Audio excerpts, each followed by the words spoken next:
Hi days. അപ്പോൾ ഇന്ന് നമ്മൾ നെയ്യൊക്കെ ചേർത്ത് ഉണ്ടാക്കി നല്ല അടിപൊളി ടേസ്റ്റ് ആയിട്ടുള്ള മാമ്പഴപ്പുളിശ്ശേരി കേട്ടോ തയ്യാറാക്കി എടുക്കുന്നത്. വളരെ സിമ്പിളായിട്ടുള്ള ഈ മാമ്പഴപ്പുളിശ്ശേരി എങ്ങനെ തയ്യാറാക്കി എടുക്കാമെന്ന് നോക്കാം. അപ്പോൾ ഇത് ഉണ്ടാക്കിയെടുക്കാനായിട്ട് ഞാനിവിടെ നല്ല നാടൻ മാമ്പഴം കേട്ടോ എടുത്തിട്ടുള്ളത്. നന്നായിട്ട് തന്നെ പഴുത്തിട്ടുണ്ട്. മാമ്പഴപ്പുളിശ്ശേരിയൊക്കെ ഉണ്ടാക്കാൻ അടിപൊളി കേട്ടോ ഈ മാങ്ങ. അപ്പോൾ ആദ്യം നമുക്കിതിൻ്റെ തൊലിയൊക്കെ ഒന്ന് കളഞ്ഞ് മാറ്റാം. നമ്മളാകെ 5 മാങ്ങ കൊണ്ട് കേട്ടോ ഇത് തയ്യാറാക്കി എടുക്കുന്നത്. ഇവിടെ കുട്ടികളൊന്നും വല്ലാതെ കഴിക്കില്ല കേട്ടോ. അപ്പോൾ എനിക്ക് ഭയങ്കര ഇഷ്ടമാണ്. അപ്പോൾ അതുകൊണ്ട് എനിക്കത്രയുള്ള ഞാൻ ഉണ്ടാക്കുന്നുള്ളൂ.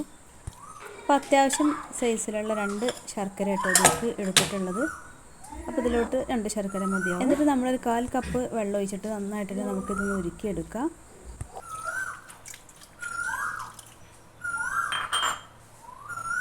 അപ്പോൾ ഒരു ഭാഗത്ത് നമുക്ക് ശർക്കര ഉരുക്കാനായിട്ട് വെക്കും ചെയ്യാം. ഇനി ഇത് നമ്മളൊരു മൺചട്ടിയിലോട്ട് മാറ്റുകയാണ്.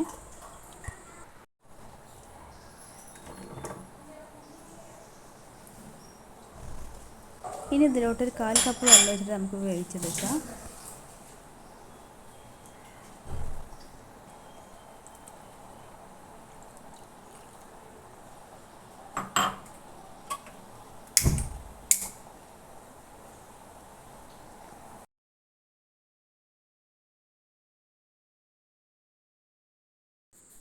ഒരു 2 മിനിറ്റ് സമയം നമുക്കിതൊന്ന് ആദ്യം ഒന്ന് വേവിച്ചെടുക്കട്ടോ.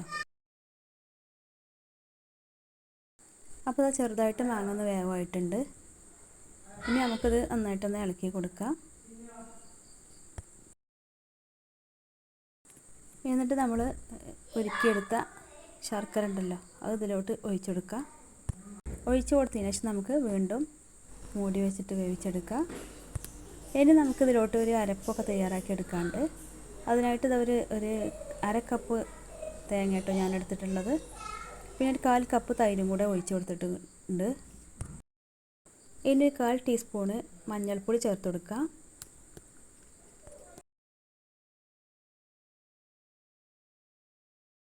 ഇനി ഇതിലോട്ട് നമുക്ക് ഒരു 1/2 ടീസ്പൂണ് മുളക് പൊടിയാണ് കേട്ടോ ചേർത്ത് കൊടുക്കുന്നത്.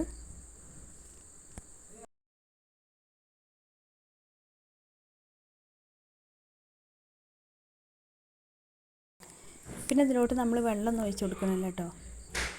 ഇത് നമുക്ക് നന്നായിട്ട് തന്നെ ഒന്ന് അരച്ചെടുക്കാം. നല്ല ഫൈനായിട്ട് തന്നെ അരച്ചെടുക്കാം കേട്ടോ.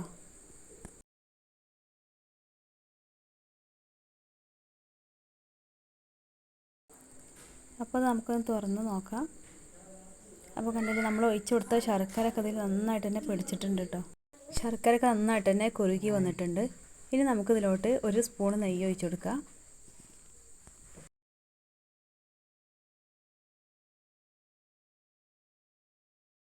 നെയ്യും കൂടെ ഒഴിച്ചു കൊടുത്തതിന് ശേഷം നമുക്കിത് ഒന്നും കൂടെ നന്നായിട്ട് തന്നെ ഒന്ന് മിക്സാക്കി എടുക്കാം. ഇനി നമ്മൾ അരച്ചെടുത്ത അരപ്പുണ്ടല്ലോ അതും കൂടെ ഇതിലോട്ട് ഒഴിച്ചെടുക്കാം കേട്ടോ.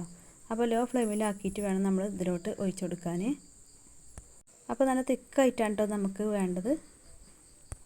അങ്ങനെ ഉണ്ടാക്കിയെടുക്കുമ്പോഴാണ് കൂടുതലായിട്ട് ടേസ്റ്റ് തോന്നുന്നത് കേട്ടോ. അപ്പോൾ നമ്മൾ ഓരോരുത്തരുടെ ഇഷ്ടത്തിനനുസരിച്ച് ആക്കിയെടുക്കുക. പിന്നെ ഇതിലോട്ട് ഉപ്പും കൂടെ ഒരു പിഞ്ച് ചേർത്ത് കൊടുത്തിട്ടുണ്ട്.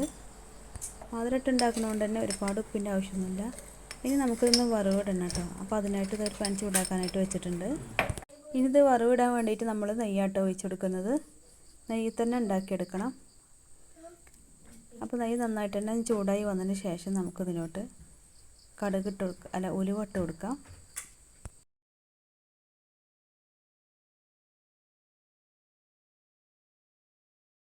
ഉലുവ ഒന്ന് പൊട്ടി വരട്ടെ. എന്നിട്ട് നമുക്കിതിലോട്ട് ഒരു 1/4 ടീസ്പൂണ് കടുകും കൂടെ ചേർത്ത് കൊടുക്കാം.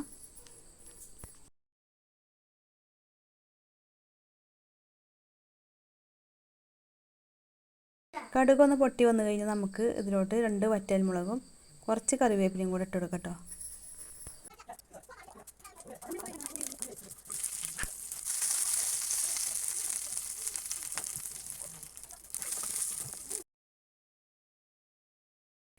അപ്പോൾ ഇത് നല്ല അടിപൊളിയായിട്ടുള്ള മാമ്പഴപ്പുളിശ്ശേരി റെഡി ആയിട്ടുണ്ട്. അപ്പോൾ സീസൺ തീരുമ്പോഴേക്കും എല്ലാവരും ഒന്ന് റെഡിയാക്കിക്കോളി കേട്ടോ. നല്ല അടിപൊളി ടേസ്റ്റാണ്. അപ്പോൾ വീഡിയോ ഇഷ്ടമായിട്ടുണ്ടെങ്കിൽ ലൈക്ക് ചെയ്ത് സപ്പോർട്ട് ചെയ്യുക. അപ്പോൾ മറ്റൊരു പുതിയ വിഭവമായിട്ട് വീണ്ടും വരാം. Okay, thank you.